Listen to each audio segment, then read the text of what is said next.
안녕하세요. 웅덩이 매매법 레버리지 ETF 장기 투자자 디벨론몽입니다. 오늘 영상에서 전해드릴 소식은 먼저 테슬라의 어닝 비트 소식입니다. 상하이 봉쇄, 인플레이션 등 최악의 상황에서 최고의 실적을 발표한 내용에 대해 공유드리고, 추가로 테슬라는 보유하고 있는 비트코인 75%를 매각했다고 합니다. 아직 도지코인은 보유 중이고요. 그리고 올해 내내 가장 비관적인 뱅크 오브 아메리카가 현재 반등에 대해 썸머 랠리 확정이라는 리포트를 냈습니다. 그 이유들을 살펴보고 추가로 기적의 선반영으로 인해 주식시장은 반등을 보여주고 있는데, 찐 반등이라고 말하는 긍정적인 신호들을 공유드리고, 마지막으로 웅덩이 매매법 다음 매수타이밍과 웅덩이 매매법 댓글 Q&A를 진행하고 오늘 영상 마무리하려고 합니다. 금일 미국 증시는 또 상승했습니다. 대체 몇 달 만에 랠리인지 베어마켓 랠리라도 일단 즐기는 분위기입니다. 장중 검정원 부근을 보시면 갑자기 한순간 급락을 보였는데, 그 이유가 바로 구글이 2주 동안 채용을 중지하겠다는 기사가 나왔기 때문입니다. 뭐 이런저런 이유를 들었지만 사실 경기 침체에 대한 대비책이라는 생각입니다. 최근 우량 빅테크 기업들 애플, 마이크로소프트, 구글, 아마존, 테슬라, 메타, 넷플릭스 등 거의 모든 기업들이 채용 축소와 해고 소식이 들려오고 있습니다. 즉 인플레이션과 경기 침체에 대비하는 모습입니다. 시장은 이에 따라 잠시 휘청했지만 이틀 전 애플의 효과를 봤기 때문인지 다시 상승을 시작했습니다. 나스닥이 1.58% 상승했고 S&P 500은 0.59% 상승 마감했습니다. 금일 맵을 좀 살펴보면 초록초록한 섹터들과 피바다 섹터들로 나뉘며 양극화가 눈에 띕니다. 그리고 피바다 섹터를 살펴보면 경기 후반 사이클의 강세를 보이는 섹터들입니다. 헬스케어, 유틸리티 등 말이죠. 안심하긴 너무 이른 상황이지만 기적의 선 반영을 모두가 기도하는 상황입니다. 미국 10년물 국채금리는 3.03입니다. 경기 침체 선행 지표로 불리는 장단기 금리차 역전 현상은 여전히 진행 중입니다. 가장 확률 높은 상황을 살펴보면 결국 경기 침체는 찾아올 것이고 결국 연준은 돌아설 것이라는 겁니다. 금일 공포지수는 39입니다. 급반등으로 인해 곧 공포 구간에서 벗어날 듯 합니다. 오늘 먼저 전해드릴 소식은 테슬라의 어닝 비트 소식입니다. 아니 진짜 이걸 버티다니, 인정이라는 소리밖에 안 나옵니다. 중국 봉쇄, 인플레이션, 긴축, 비트코인 폭락 등 최악의 상황에서 예상치를 상회했습니다. 매출과 EPS 모두 예상치를 상회하며 장후 애프터장에서 1.5% 상승했습니다.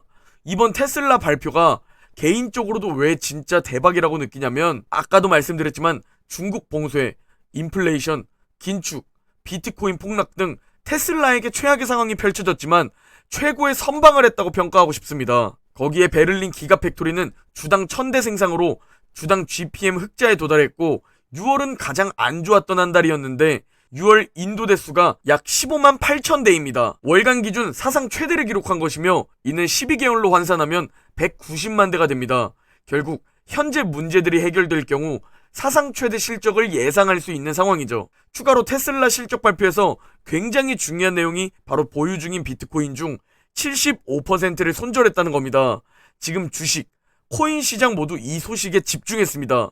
왜냐면 테슬라의 비트코인 손절은 아무도 예상 못했기 때문이죠.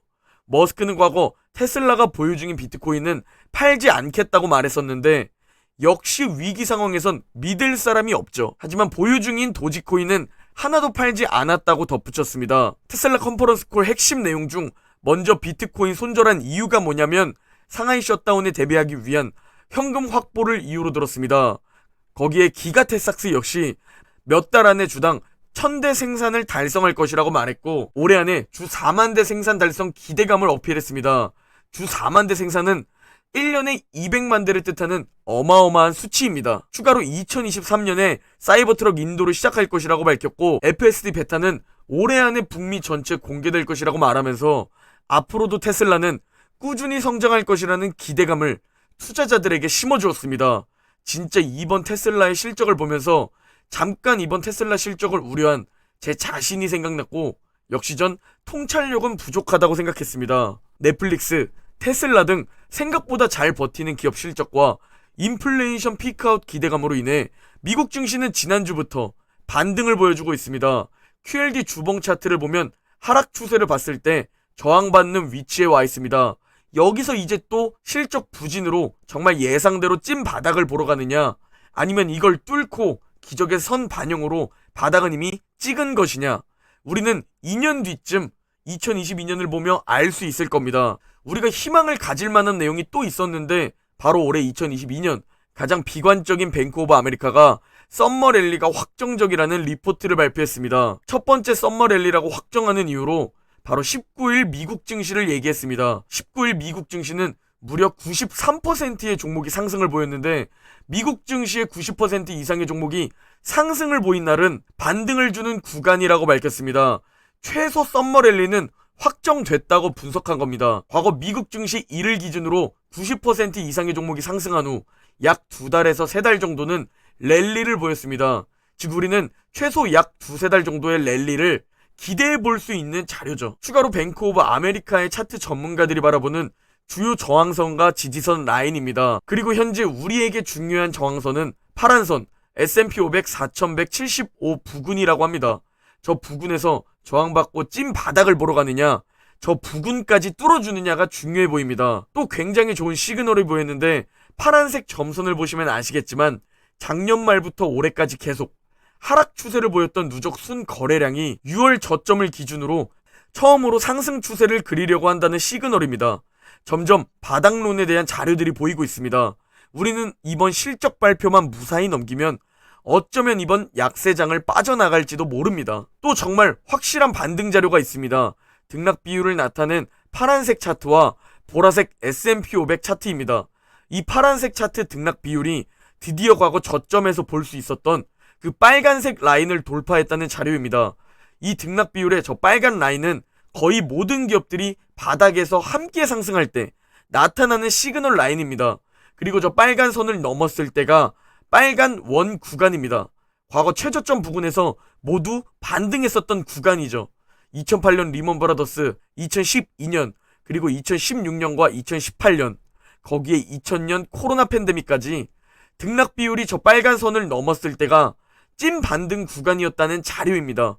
그리고 드디어 이번에 다시 그 변곡점을 넘었습니다. 만약 이번이 찐 반등이 아니라면 다음 하락이 거의 마지막 하락일 수 있다는 생각도 듭니다. 즉 현재 우리는 단기적으로는 이번 7월에 진행 중인 실적 발표 기간만 무사히 넘기면 잘하면 얼추 끝났다 라는 희망도 가져볼 수 있습니다. 장기적으로 문제될 수 있는 여전히 높은 인플레이션은 8월에 발표되는 7월 CPI에서 피크아웃 될 수 있고, 인플레이션 정점 후 둔화가 되면 매파적인 연준은 돌아설 수 있습니다.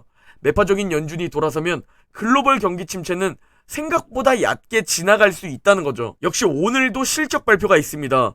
올해 실적 발표는 하루하루 피말리는 실적 발표입니다. 다음으로 이제 웅덩이 매매법 QLD, SSO, USD 다음 매수 타이밍에 대해 설명드리려고 합니다. 먼저 나스닥 두배 레버리지 QLD 일봉 차트입니다. QLD는 60일선에 닿았습니다. 그러나 아직 완전히 올라오지 못한 상황이죠. 그래서 아직 61선 2차 매수 타이밍은 아닙니다. QLD 21선 1차 매수 타이밍 가격은 44달러입니다. 44달러에 소액 매수 걸어두시면 됩니다. 그리고 멘탈 잠자님께서 21선도 5일 동안 줍줍 아니었나요? 라고 질문 주셨습니다. 21선은 5일 동안이 아닌 하루만 소액 줍줍하는 매수 타이밍입니다. 왜냐면 아시다시피 21선은 굉장히 자주 만납니다. 그래서 소액 하루만 줍줍이고 60일선 2차 매수 타이밍과 121선 3차 매수 타이밍부터 5일씩, 마지막 4차 매수 타이밍은 40거래일 동안 줍줍입니다. 왜 2차 매수 타이밍부터 비중과 매수 기간을 늘리냐면 60일선부터는 자주 만나지 않기 때문입니다. 제 채널 대표 영상에 웅덩이 매매법 영상이 올라와 있으니 그 영상 참고하시면 도움될 듯 합니다. 그리고 웅덩이 매매법은 오를 때 터치는 매수하지 않습니다. 완전히 주가가 60일선 이평선 위로 올라갔다가 다시 내려오면서 닿으면 그때가 매수 타이밍입니다. 붐붐님이 2차 매수 시작한다고 댓글 주셔서 따로 남겨드립니다. 다음은 S&P 500 두배 레버리지 SSO 일봉 차트입니다. SSO는 60일선까지 올라가지 못했고 21선과 60일선 사이에 위치해 있습니다. SSO의 1차 매수 타이밍 21선 가격은 46.4달러입니다. 46.4달러에 소액 매수 걸어두시면 됩니다. SSO도 QLD와 마찬가지로 만약 60일선 위로 완전히 올라갔다가 내려와서 닿으면 2차 매수 타이밍이 시작될 겁니다. 마지막으로 반도체 두배 레버리지 USD 일봉 차트입니다. USD는 QLD와 같습니다. 60일선에 다 있지만 아직 2차 매수 타이밍이 아닙니다. USD의 1차 매수 타이밍 20일선의 가격은 $20입니다. $20에 소액 매수 걸어두시면 됩니다. 혹은 오늘도 상승해서 60일선 위에서 마감한 후 다시 내려와서 60일선에 닿으면 2차 매수 타이밍이 시작될 겁니다. 제가 영상에서 매일 공유드릴 예정이니 잘 모르시면 제 영상 보시고 따라하시면 됩니다. 다음으로 글세윤님의 댓글 함께합니다. 절대로 최저점을 맞출 수 없다. 그래서 계속 웅주판다. 확실하게 돈을 불려나갈 수 있는 필승법이라고 생각한다. 하지만 주변은 나를 미련하게 본다. 그렇게 떨어지고 내일도 떨어지는 주식을 왜 하나? 어차피 내일도 떨어질 건데 굳이 오늘 사는 이유가 뭔가? 라며 이해를 못한다. 나 또한 이해를 못한다. 당신은 그러면 최저점을 맞출 수 있는가? 반등을 보고 들어간다고 하는데 하락장에도 반등은 꾸준히 나온다. 그 몇십 번의 반등 중 찐반등이 어떤 것인지 구별할 수 있는가? 그럴 순 없다. 그렇기에 진짜 투자자는 도박꾼을 이해 못하고 도박꾼 또한 투자자를 이해 못한다. 대부분의 서민들은 투자를 제대로 이해하지 못하고 있다. 라고 댓글 주셨습니다. 워렌 버핏과 피터 린치도 못 맞추는 최저점을 감히 우리가 어떻게 맞추겠습니까? 워렌 버핏과 피터 린치도 못 맞추는 매도 타이밍을 감히 우리가 어떻게 맞추겠습니까? 핵심은 이 하락장 웅덩이 구간에서 줍줍해서 수량을 최대한 늘리는 것이고 주식을 최대한 팔지 않고 최대한 오래 보유하는 겁니다. 존 템플턴은 말합니다. 주식을 팔아야 하는 유일한 이유는 더 매력적인 다른 주식을 사기 위함이다. 더 매력적인 주식을 찾을 수 없다면 보유한 주식을 계속 보유하라고 말이죠. 여러분이 QQQ, SPY, VO에 투자하든 QLD, SSO에 투자하든 TQQQ, UPRO에 투자하든 확신을 가진 종목이 있으면 보유하면 되는 겁니다. 좋은 종목을 보유했다면 확신을 가지는 게 중요합니다. 전 두배 레버리지 QLD, SSO, USD에 확신을 가지고 있고 나중에 투자금이 제 투자 그룹보다 늘어나면 VO의 비중도 늘릴 계획입니다. 아직 몇 년 더 걸리겠지만 말이죠. 전 제가 투자한 종목과 제가 선택한 투자 방식에 대해 강한 확신을 가지고 있습니다. 분명히 머지않아 전 순자산 10억을 달성할 겁니다. 그리고 어느 순간 그게 20억이 되겠죠. 그걸 직접 보여드리며 영상으로 다 남길 겁니다. 그럼에도 99%의 투자자는 실패할 것이라고 확신합니다.